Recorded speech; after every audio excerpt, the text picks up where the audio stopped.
এই ওটসের রেসিপিটা আমার বরের সব থেকে প্রিয়।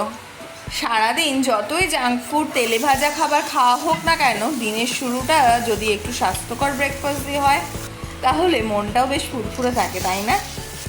আর সেই ভাবনা থেকেই ঘরে থাকা সাধারণ সবজি দিয়েই বানিয়ে ফেলে এই মজাদার মশলা ওটস। যারা ওটস একেবারেই পছন্দ করেন না তারাও কিন্তু এই মশলাদার ওটস চেটে পুটে খাবেন। পছন্দের সবজি হালকা ভেজে নিয়ে তাতে সামান্য আদা রসুন বাটা আর কিছু বেসিক মশলা যোগ করলেই দারুণ স্বাদ আসে। তবে আসল ম্যাজিকটা হয় ফোড়নে সাদা জিরে আর শেষে 1 চিমটি কসুরি মেথি ছড়িয়ে দিলে। এই দুটোর ফ্লেভার কিন্তু পুরো রেসিপিটাকে এক অন্য মাত্রা এনে দেয়।